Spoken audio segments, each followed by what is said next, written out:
Dean, you're playing maybe the hottest team in the NHL, at least to start the season. What are the challenges that this big veteran team presents to you tonight? Yeah, I've seen them a lot over the years, and they've always got a real good, obviously, team, and very well-rounded, great goaltending.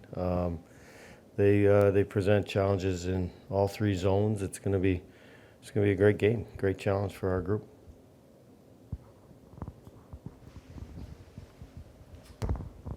Dean, we in Winnipeg got to see a little bit of Sean Monahan and his value last season. Just how would you assess kind of what he's been able to do for your organization, especially, I assume, for some of your younger players? Everything. Right from Johnny Gaudreau situation, being one of his best buddies, just handling it, how he handled it, and his maturity,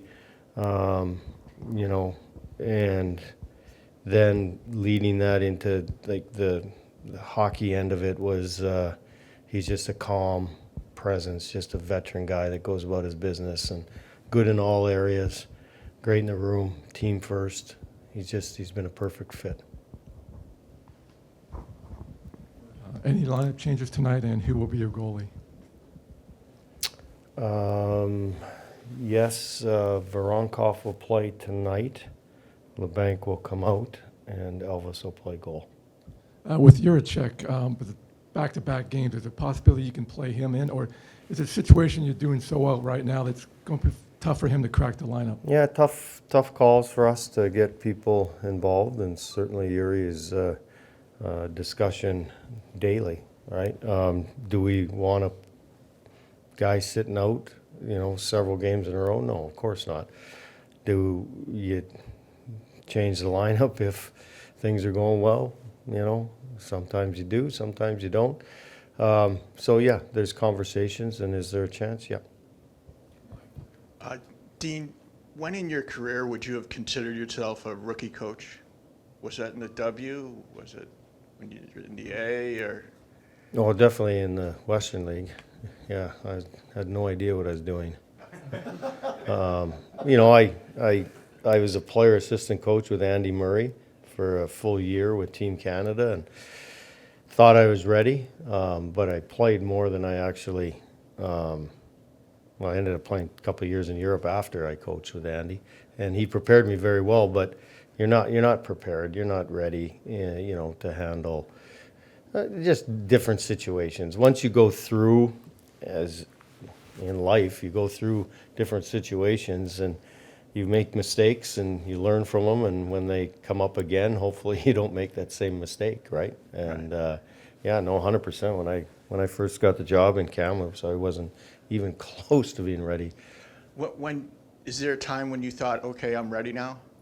Can you pinpoint that? Or I don't know if I think you're constantly learning, right? You're constantly getting better, hopefully. And, again, the longer you do this, the more experiences you have. And I guess probably the best thing that you do is you hire properly. You get really smart people. Not that our coaches are real smart, but we've got a good group. Everybody has input, and that is the one thing that I've learned over the years is that your coaching staff has to be the same as your team. It has to be team first. It has to be well-rounded. It has to have voices in there, and it has to have accountability. And I love our coaching staff because we make each other accountable every day. We challenge each other every day in different situations, and we're a good team in there. And lastly, when it comes to systems, how have they evolved over the years for you? And do you have your system, or do you fit it? And how do you teach it? I know that's a lot. Yeah, no. We have our system, right? We have our system. Certainly, when you get fired, like I got fired. You evaluate how you play the game systematically, structurally. You watch. Every coach watches through the playoffs and watches the Florida Panthers and how they played, right? That's a pretty good model.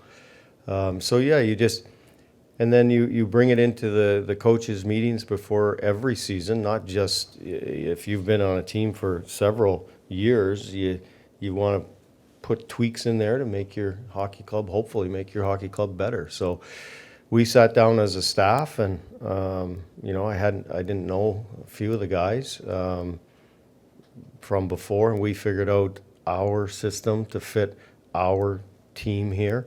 And our team's always, every team's evolving and different people and pieces. So you're constantly tweaking that end of it. But you do have to have some stability in that area. I think if you flip-flop too often, I think your players, get a little skeptical of what you're doing. So you try to stay as consistent as you can once you put that structure in place.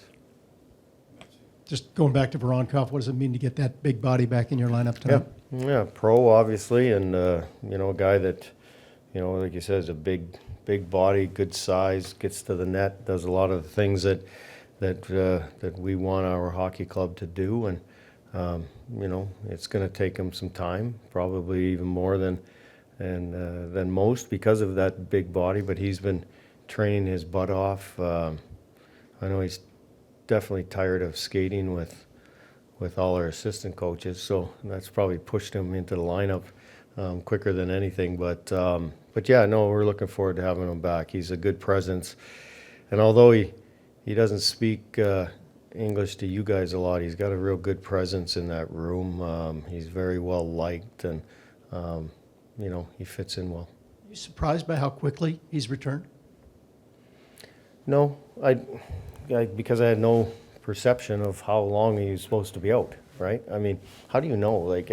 And I know you guys might get frustrated sometimes. We come in here and we're like, you don't give a time frame because who the hell knows, right? Some guys heal quicker, some guys don't, and some guys pain thresholds greater than other guys, and so you never know. So when we don't have any expectations of when a guy's going to come back, and when he gets to the point where the trainers and the doctors and the player says that he's ready to play, then we stick him in there. Dean, this isn't a situation that Columbus is too familiar with, having stable centers and options down the middle. Me either, actually. Yeah? Yeah. Have you seen the lineup in Minnesota the last 5 years? You're perfect for this question then. Can you speak to how much easier it is to put lines together and to sort of interchange wings when you've got that spine fairly well established? It's a great question because everybody always talks about, well, you have to start your team, you're up the middle. Well, I prefer a goalie and a defenseman and really good centers and wings. Then you got a good team, right?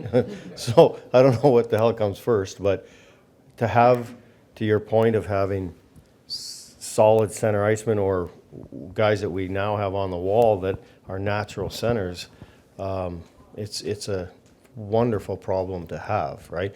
Do we want to play Cole Sillinger in the middle? Yes. But where does he fit right now, right? And right now for our hockey club, he's better to play where he's at.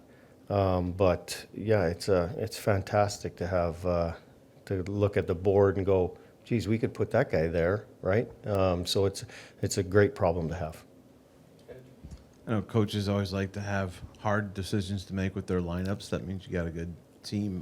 Did LeBanc get to that point for you that it was when you looked at it, you're like, it's gonna be, someone's got to come out for him? Yeah, were you in the office today? Because I just spoke to him before he went on the ice, and which you try to do. You can't speak to every guy every single time, but yeah, we thought he arguably had his best game last game, right?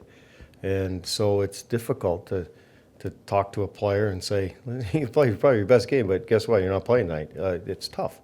But you do it face to face. You do it honest and straightforward, and give him the opportunity to voice his opinion of why he didn't think he should come out, and listen, and then hopefully make a educated decision as we move forward. But you want guys to be, for lack of a better word, pissed off when they're not playing. And he is, which is great. Hopefully we have all these tough decisions moving forward, and hopefully we make the right ones. Thanks, everybody. Thanks, guys.